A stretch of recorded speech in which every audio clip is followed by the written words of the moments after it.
map. Just saying.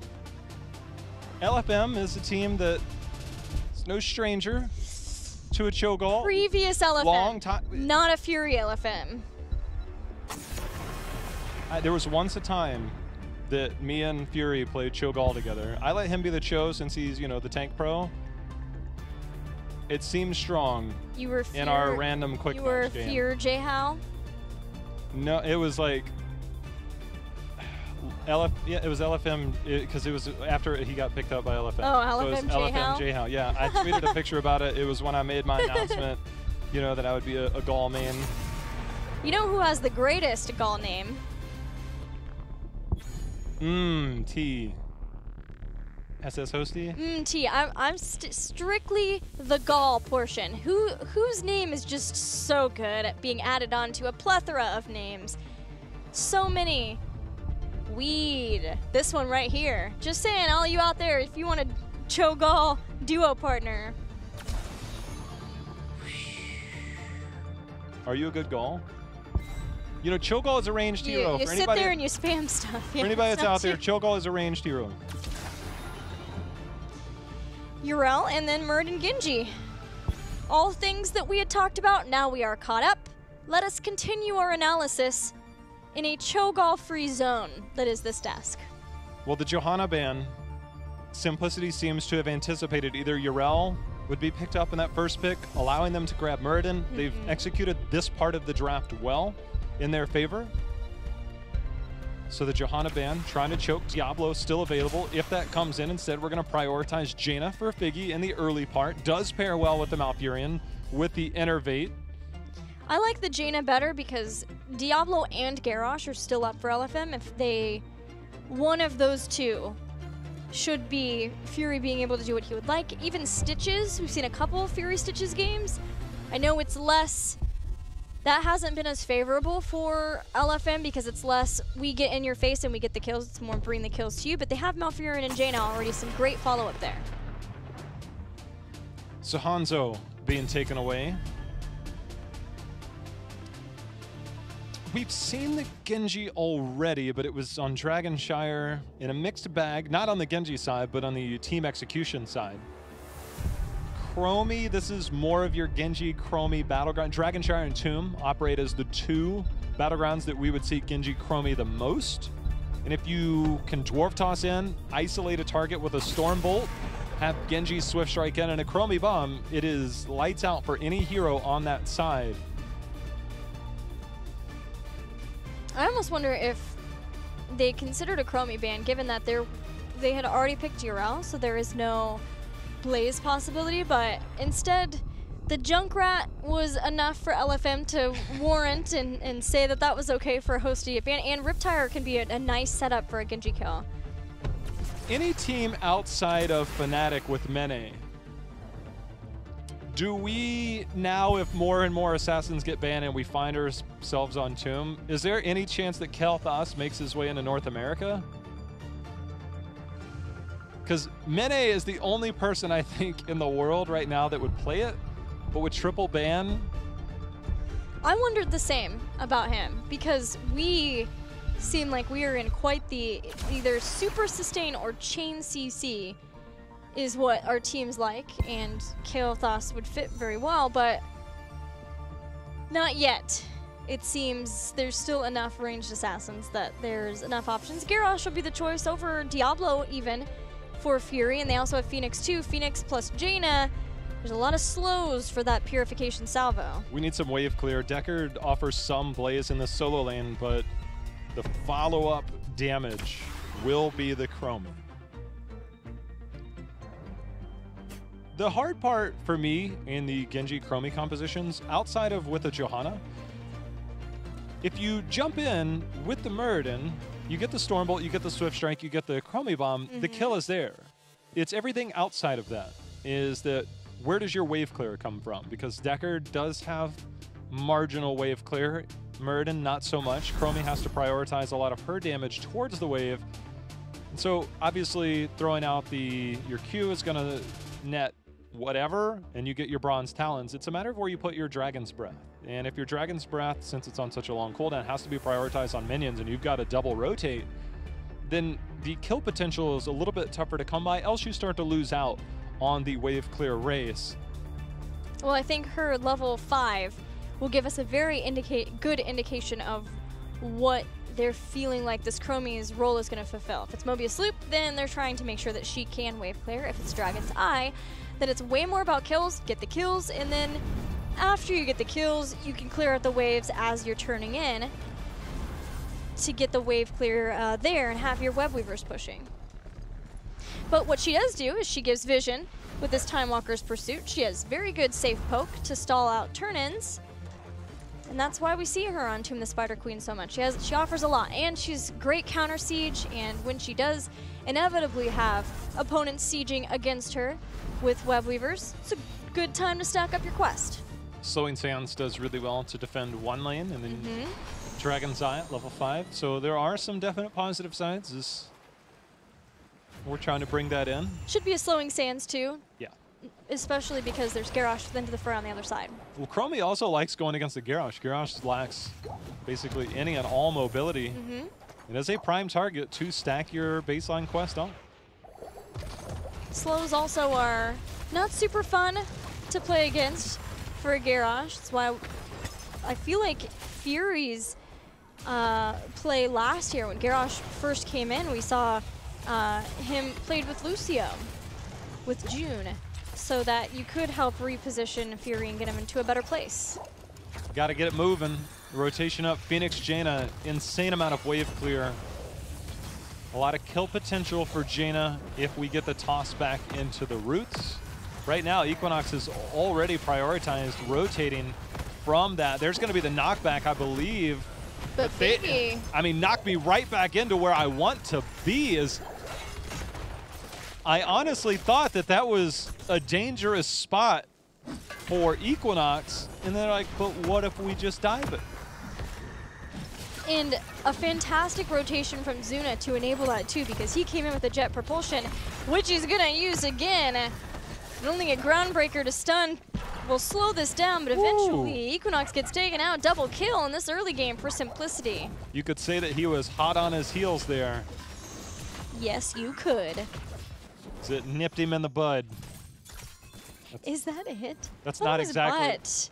Yeah, it's you know, no, nip him in the bud is a little bit different. What if someone plays Rhaegar against Buds? Can you say nipped him in the buds? Oh yeah. Okay. We'll continue to evolve that. Yesterday, one of our beloved Blizzard employees apparently first heard the term "stick in the mud" recently.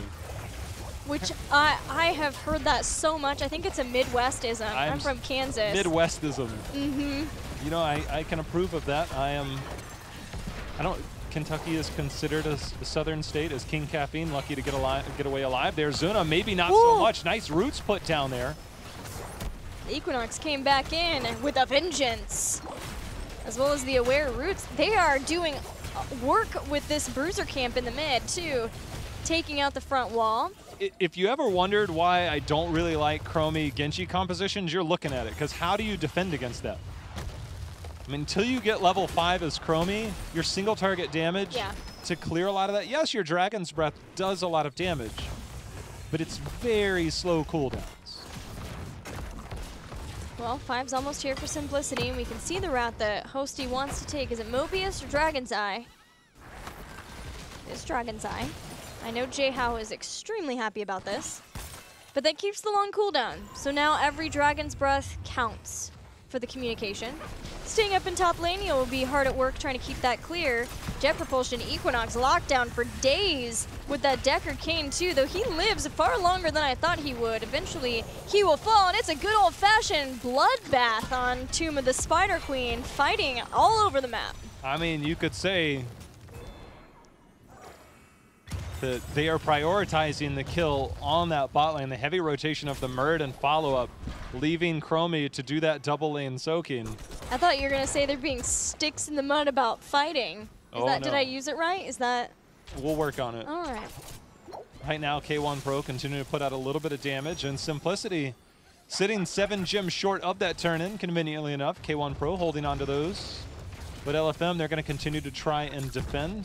These early Web Weaver pushes for Simplicity, LFM has just a tremendous amount of clear between the Phoenix and the Jaina. They do. And the sieging potential.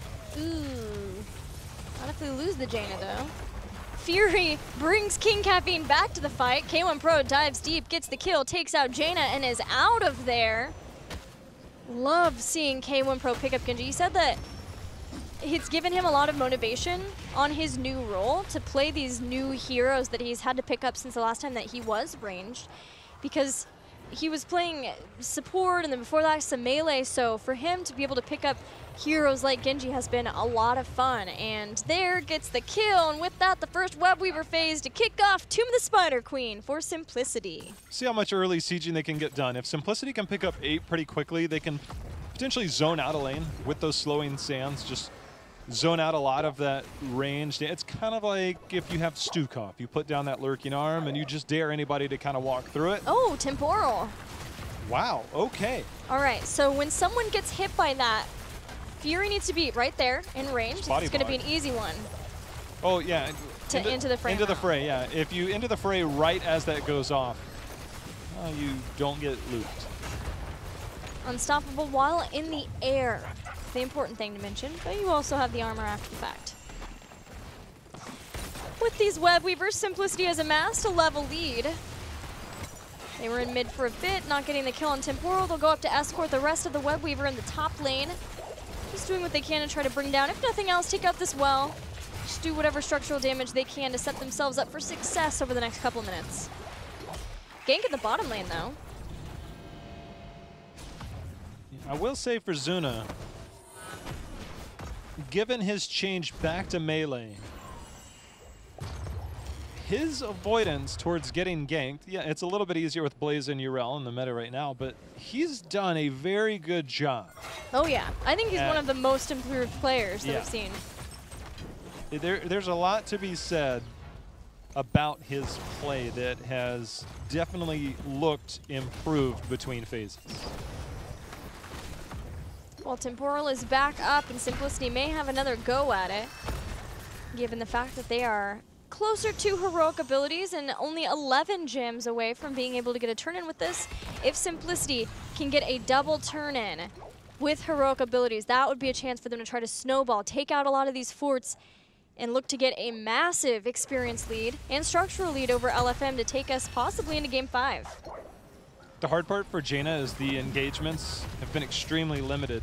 Malfurion gets Ice Block at 13. Jaina gets Ice Block after she finishes her baseline quest. Unfortunately, Figgy only sitting on just about 1,200 damage, and you have to have 15,000 damage done to chilled targets. So it is a long ways away. It is easier, obviously, the later the game goes on, the more damage you do to achieve that. Well, he's also died a couple of times. We saw K1 get the one dive there, and that really sets back stacking whenever that happens to a player.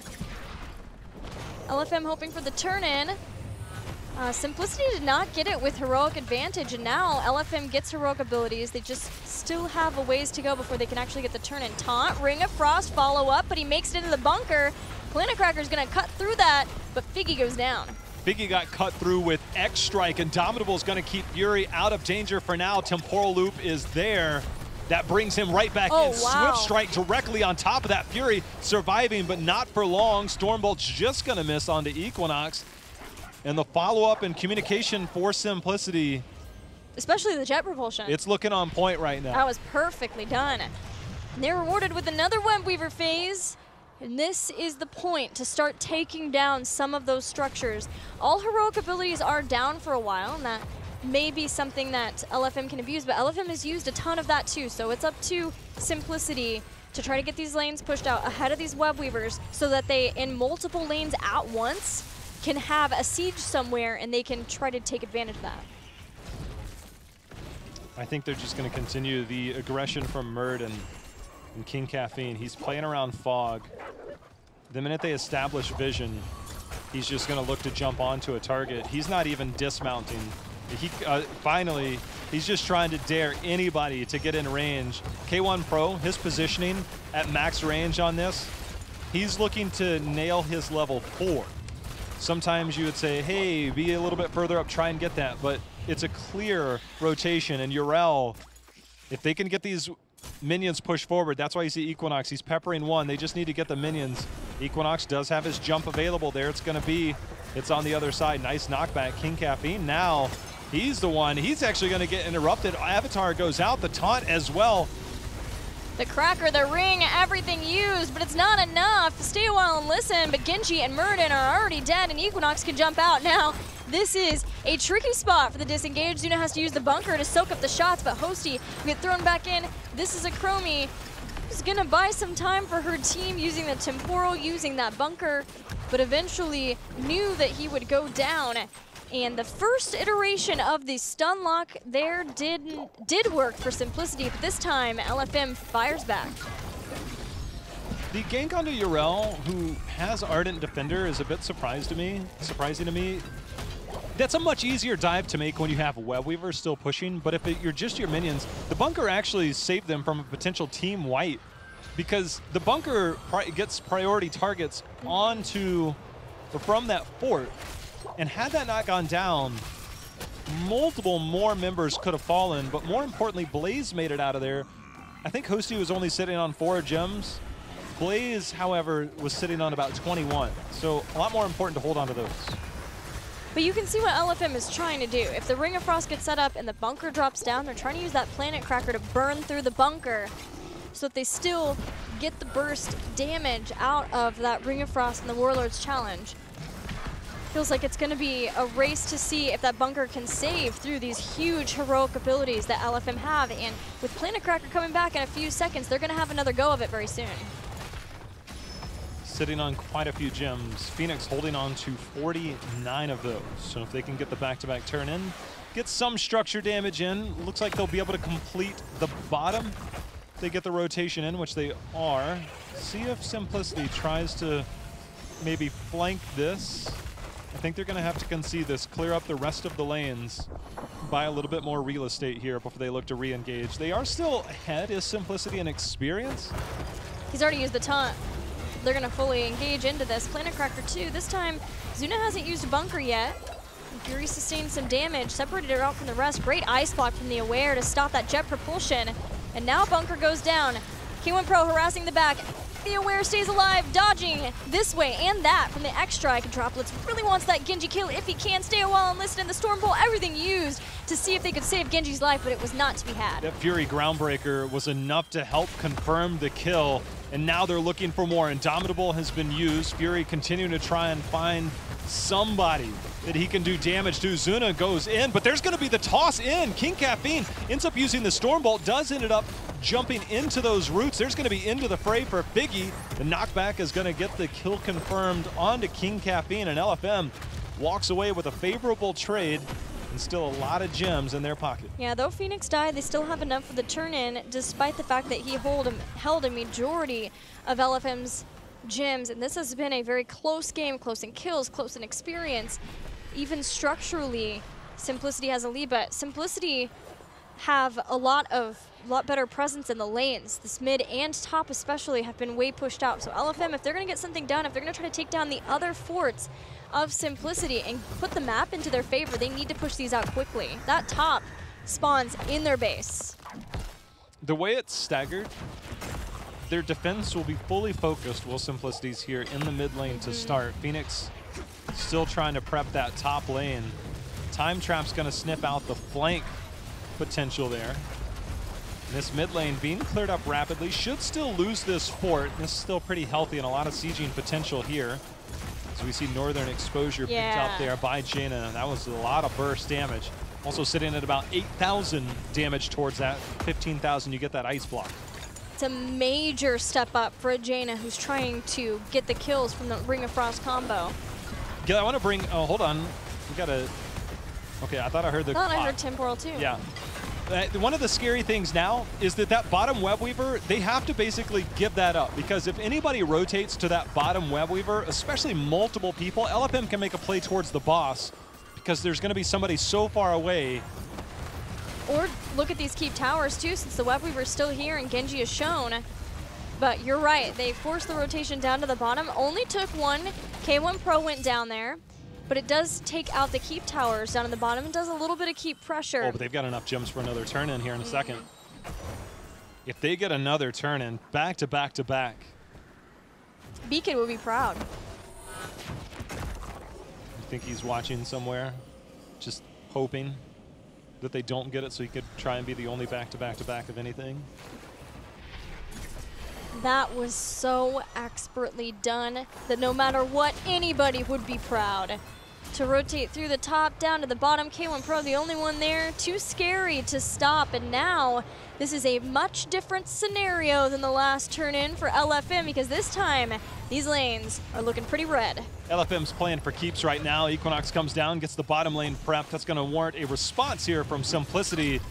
Things could go from bad to worse if they're not careful. There's going to be some stun, some follow-up damage. Equinox eats quite a bit with the Web Weaver spawning so far forward. It feels like 1 keep minimum, 2 keeps maybe. And if things really spiral out of control, could be worse. But right now, Simplicity doing their best to hold on as the bot keep looking to fall. That was a Holy Avengers time, if I've ever seen one. Getting 3 with that Avenging Wrath is between that and the zoning of the Fear of Garrosh. Simplicity just had to back out and look to defend, giving up that bottom keep. Now the only one that remains, the Web Weaver in the top. Simplicity doing what they can to adequately defend versus any free push in the mid. That's crucial. They don't overcommit resources in this top, but with how many minions and Web Weavers and the slow rotation to this top lane, they are losing out way more than I think they thought they were going to versus LFM here. That is basically another keep down. It's just not catapults, not yet, but it's very easy to take that out. Yeah, losing 1 keep was bad enough. Losing a second would be pretty detrimental to your odds of winning. LFM a ways away from a turn-in, but they are much closer to 20. Simplicity does have enough gems for turn-in. With catapults pushing against them in 1 lane, it will be difficult to find a lot of value on their Web Weaver push. Again, their sieging potential severely limited with this composition, and now LFM has made their way over to try and defend. See if Simplicity tries to force the action. Fury has constantly been just tossing and then taunting mid-toss. Fury's the one who will be hit by the combo of Chromie, which is nice because he can't end the fray himself out of that. And that does net Simplicity a kill. But beyond that, things are falling apart. They lose Blaze. K1 Pro, does he have any mobility left? Still has a Swift Strike to run away. Equinox was charging up that Avenging Wrath to see if he can follow suit. But the Giants here with the catapults have pushed this bottom lane, and with 2 down, LFM is pushing in. Everything there was to save K1 Pro. He managed to pick up some of the gems that were lost by Zuna there on Blaze. With 2 members still down, a Night Camp here pushing in mid. This should be triple keep down on the side of Simplicity, making it incredibly difficult to come back in this. Still no Blaze for several seconds. No Web Weavers for Simplicity. None for LFM either, but they've got everything else. Including, they're looking at the boss for the end game. It's been revealed by Chromie, which it looks like they're going to just try and contest and fight this. I wondered if they might just try and get a turn in. Equinox aggressing forward, 20 still in favor. There's going to be another taunt toss in. King Caffeine gets in the bunker, does get some healing value out of that, hops in the bunker one more time. They're trying to turn this fight. X-Strike comes down. They're doing a pretty good job of it. Tranquility, though, has kept him quite alive, but the time loop, the temporal loop, pulls the Aware back in for a kill. Against all odds, Simplicity get that kill. No 20 at all. But with the positioning there and Avatar being able to go off for King Caffeine, that was crucial. Because what has been working for Fury is the throw into taunt and the stun lock. If they can land it to blow up Murden, if not, he gets in. The bunker was there too to save him. And then getting the kill on JK, getting the kill on the Aware is just enough that now Simplicity has a moment where they can get these gems turned in. If they can get Web Weavers, that would help a lot with their core. I believe Droplets should still have his Unconquered Spirit. There's going to be another taunt. Cap puts down. He ended up eating another Blizzard there, but put down the healing static enough to keep him alive. There's going to be a stun, the slow, the root, the follow-up. Fury in trouble, somehow surviving, but not for long. That's going to be another takedown, and 20 on the horizon here for Simplicity. Couple catapults on the core. Simplicity are doing it. They have a few more gems that they can turn in, J-How, and they have made it to 20. And you know, we go back, there were 2 people down, and LFM chose to focus the mid-keep instead of going in, trying to see if they could get any more kills and go for core. These are the kinds of situations we've asked about for LFM. LFM has not been able to win a series yet, sometimes getting great early game leads versus teams like Tempo Storm, like Heroes Hearth Esports. But in this moment, if they end up losing this game now, and it's still a far cry out because they still have all of their keeps, but if they lose this game, I can guarantee you that will be a shaken LFM because this is such a lead that they would be losing. Simplicity is going to have to use these web weavers to buy a little bit of real estate in one lane and then force the advantage in one or another. And by forcing the advantage, I mean they're going to have to grab the web weavers, try and dive beyond this because the catapults will clear these up and it'll speed the process of these web weavers fading out of existence. So they need to prioritize one lane, look for another pick. They have to continue to stagger deaths. They don't have enough gems for another turn in. So they're going to have to fight their way back. There's going to be a stun, the slow self-cleanse there by Urel. Stun's going to miss there from King Caffeine. They need to get at least one keep down. They're well on their way as this top lane, top wall has already fallen. Well, it just feels like the Garrosh picks on Murden have not been working out the same way, so I wonder if we'll see LFM try to prioritize someone else. For now, it's Simplicity trying to prioritize him as they have the Stay a While and Listen hitting him. Oh, Equinox has gone in deep. There's the Planet Cracker out in return. The root there from the Ring of Frost, and the toss by Fury, the double toss, is enough to help confirm the kill. Simplicity, they are on the retreat, and this might be enough for LFM to find some pressure on the map in return as they have held on to all of their keeps. For Simplicity, that is a catastrophic loss as the boss seems to be the win condition now for LFM. Excellent patient play from LFM, waiting it out, waiting to see when the bunker would go down, and then from there being able to get those kills. That's that kind of adaptation that is necessary when the fights start to not go their way, and trying to do that when you're pressured, when you've lost the last game, is of the utmost important for a team to be able to contend versus the top in North America. A lot of people have said that LFM have what it takes. They have the chops. Aware, though, he needs to not go down here. That would be difficult. K1 Pro has been putting I the know work it's in. 3v5, but you have to contest that, right? That's it. It's game over. You do not survive a 22-minute boss here. That's game. I felt they needed to contest that. The stun is going to be nice. The damage is there. But there's no way that boss doesn't take core.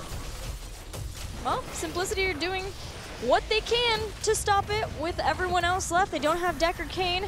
They're trying to force the fight before the fact, get some kills from that, but the boss on the core is going to be all she wrote. Even with K1 Pro on his newfound Genji, just won't be enough. LFM Esports, congratulations, you get your first series win in Phase 2. Hard fought for them throughout. Simplicity, a lot of kill potential, but we're going to have to continue to evaluate the macro side, the late game decision making. LFM, it wasn't perfect by any means, but to get their victory, to find it in the manner that they did, led by a lot of what Fury was doing for the initiations, the taunt, the double toss there at the end underneath their keep was so clutch. You knew that Simplicity had to be somewhat aggressive. They were down all of their keeps. Getting one keep would have been fine, but they didn't have another turn in for quite some time. So Simplicity, they took a risk, and it came back to haunt them, and LFM was able to close it out.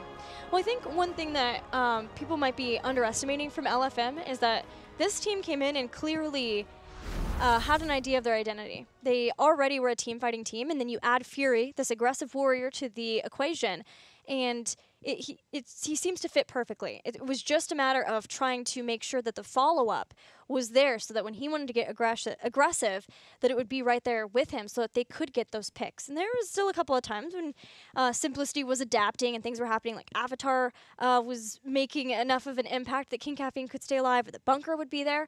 But it's very clear and apparent that LFM has come in with an identity, and now, you know, getting this win, this is going to be huge for them, especially because we've been talking about the Crucible later on at the end of the phase, and it's looking like it's going to be some sort of three-way match between LFM, Node Tomorrow, and Simplicity. So this is a very important win for LFM for that. But also, now that they have that off their chest, they have that first win, they can start working on the next level of their gameplay. Fury's been around a lot of top teams in North America. He knows what it takes to get there. He thinks that they can potentially be a top 4 team, as evidenced by a previous tweet.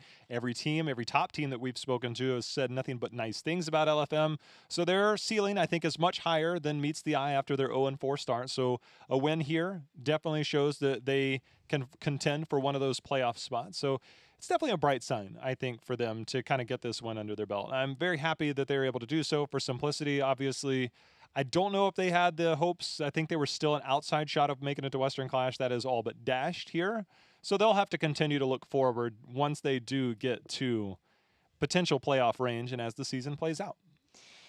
It is a tough point for Simplicity. I feel like my main concern for them is that they don't take the morale hit that comes with not being able to contest a Western Clash spot, because we have seen some evidenced growth from this team that made me really excited. You know, winning versus Endemic was such a, for one, wake-up call for Endemic, but also a show that Simplicity has more than meets the eye. And K1 Pro getting back on a ranged role, Zuna obviously putting the work in and doing a great job, improved so much now that he's back on that solo lane. I hope that, you know, during the break, both of these teams, before part 2, can have some ideas of where they have room to grow and can come in and really bring it in the next few weeks of play. And they still have next week too. Shout out to Equinox, by the way. Oh, Coming yeah. in, filling in, subbing in. I think he played extremely well. Uriel definitely fits his play style. I think he probably got out. He's like, wait a minute, this hero's fun. If you watch him on his open team, he actually plays, the last one I saw, it was like a tracer game.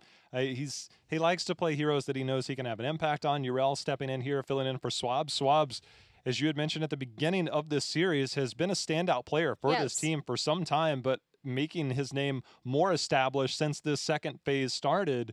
And so for Equinox to come in, fill those shoes that we know Swabs has been able to establish so far, that's got to be a positive sign for LFM to know that they can win with a sub against one of these teams. Yeah, the reason why I said that too is because not only does it feel like Swabs and Fury do a good job of going back and forth and trying to soak up some of the damage from other teams, but they also have the setup where Fury will get the first setup for a kill, but then Swabs will set up the next one too, and they were working in great conjunction together. And Equinox has played together with Fury before, but it's on a role that he's been kind of back and forth on in his time in HGC, and I didn't know where he was at on his open team, but it suited very well, and it was awesome to get to see the throwback of Fury and Equinox together. There's so much to talk about in this series. Simplicity's drafting the Genji Chromie. They gave up a lot during that second Webweaver phase, and even more so, you just lack so much, especially when you don't pick Johanna to supplement any type of wave clear. When it becomes a Muradin, for them, I still think, when I think it was game 2, I was mentioning that we still need to see the backline of Hosty and K1 Pro find their comfort, find their synergies, find something that works for them. I think King Caffeine is playing great. I think Zuna is playing great. Tiger's filling in the role that he needs to fill. And I'm not saying that K1 and Hosty are doing bad. I just think that draft-wise, I don't think this team's figured it out yet. We're in a very different meta. It's going to continue to evolve now that we've got second ban, or the third ban coming in, but 2 at the front load there, and we've seen a lot of bans on Assassins. I still feel like they're trying to figure out where their damage is coming from. Their synergies and setup hasn't been there. There's been a lot of Hammer. There's been a lot of Chromie. I think it's time to start trying to find some other type of synergy for that back line, because I think the talent is more than there in that back line. They're just not finding the synergy yet. Well, I think we're still waiting on an LFM player to join us for an interview, but something that when I talked to K1 Pro before, and I said, Jaina's, you're back at range, and Jaina's back at the meta, and that's perfect. And he was like, yeah, it's pretty cool, but I don't think that I'm going to be playing her. And he said, because of the roles that we're still trying to figure out, it's more likely to be Hosty on that. So I think they are still figuring that out, and that has a lot of credence in trying to figure out who is going to be playing what on the range. And I think that's what a lot of teams are still doing. You know, Tempo Storm with Vin and Fan, different situation, definitely, but kind of the same because K1 Pro is role swapping back onto his role. So it's going to take some time when you have somebody newer to the role or newer to the team while you puzzle out those differences, those intricacies of how the hero pulls are going to work and who plays what better and what synergizes with what when you play that. I think a lot of it comes down to, this is a very easy thing to do, the simple copy pasta of just looking around the league, looking at some of the other regions, seeing what they're drafting. Instead of, obviously we know Genji Chromia is a very EU special type thing, and it's been popular on Tomb and Dragonshire, and they run that. The Genji, I think, is fine. The Genji Greymane, I think, not playing around the Hanzo, and when they have the Hanzo, it seems like the drafts are a little bit off, and I want to find something for that team that just establishes meta control, play that style. Instead of, it's like they're mixing parts. It's like the Frankenstein combos of like, I think this can work and I think this can work. Instead of just, well, here's a nice, perfectly constructed figurine that you can just place in here. Like, this is the puzzle, just use this. And they're figuring it out. It's just, it's coming at a cost right now. Oh, here we go. I think we have Fury on the phone and ready to join us for LFM's first winners interview. Congratulations, Fury. How you guys feeling right now? Feeling pretty good. Got our first win on the board, so, you know, that always feels good to start off.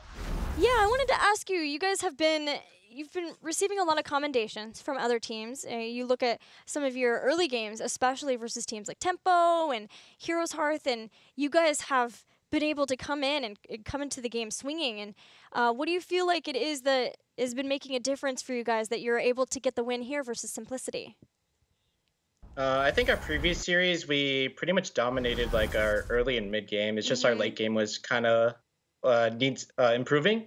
But I think this series, Simplicity did a good job in mid game and kind of punished us. And a lot of times we were actually playing from behind this whole series. But we managed to clutch it out late game. So I don't know where the consistency is. We're just swapping back and forth. We're a mid game or a late game team. But well, for you to come in on this team now, it's awesome the level of aggression that you've been able to bring.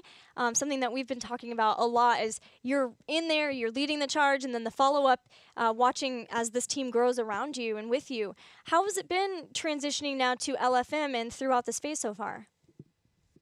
Yeah, I think this team really synergizes with my aggressive playstyle. So as you can see, when I like playing Murden, just jumping in, I have either a Li Ming combo or like whoever's my range damage, they usually follow up on my CC.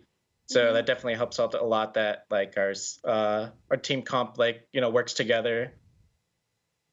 What does this first win mean to you guys now? Is it more relieving, or is it something that, you know, you feel like you always had in your pockets and now it's just there and you can keep going off of that?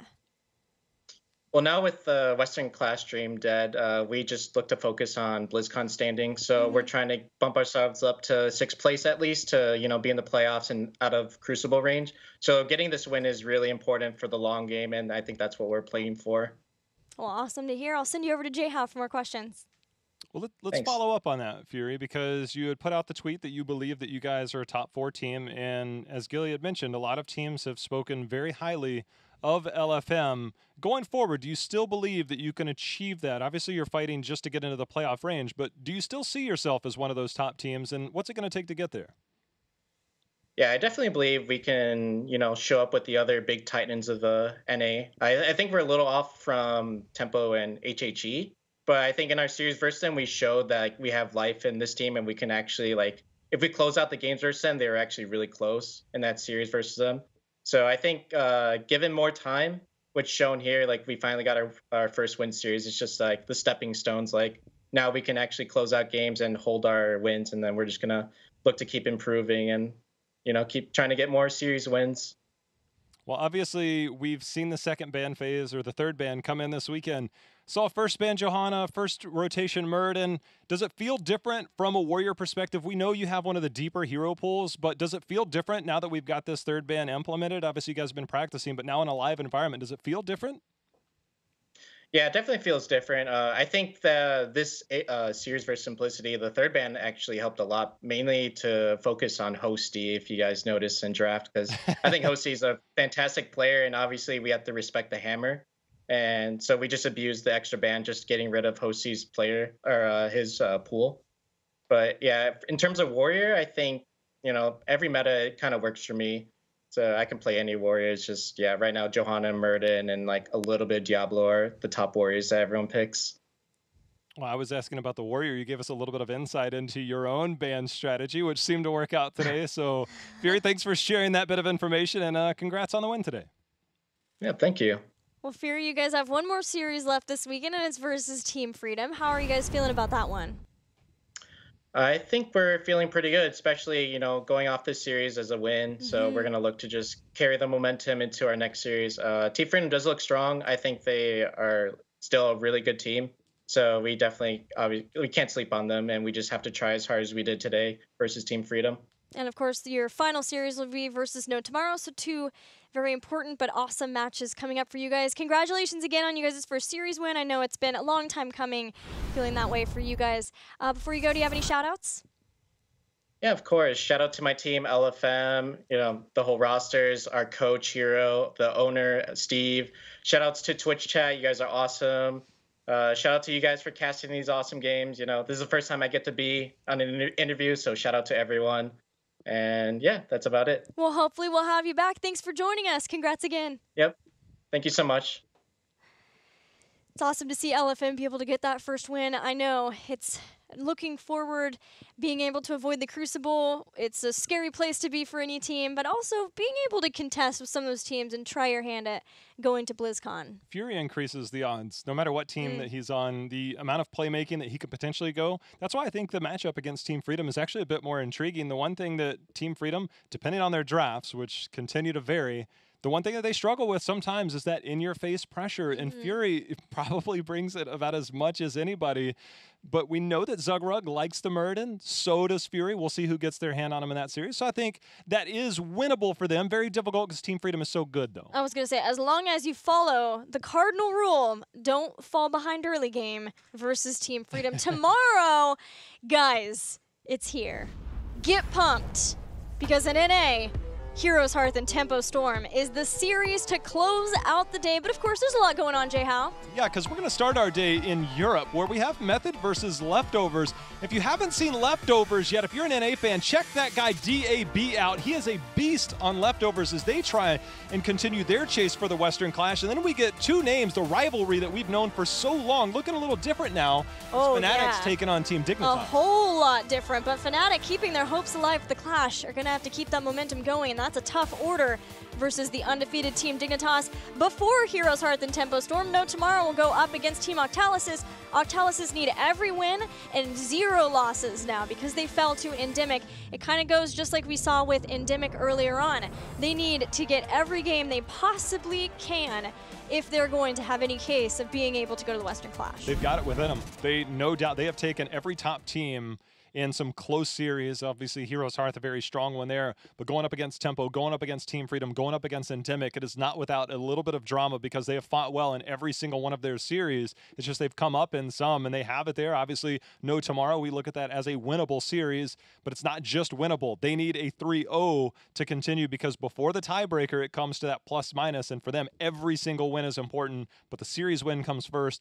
3-0, very important for them tomorrow, and I think they know that. Well, Team Dignitas, Fnatic, and Heroes Hearth Esports versus Tempo Storm. It is not a day to miss, so don't do it. We'll see you tomorrow for more Heroes of the Storm action. Good night.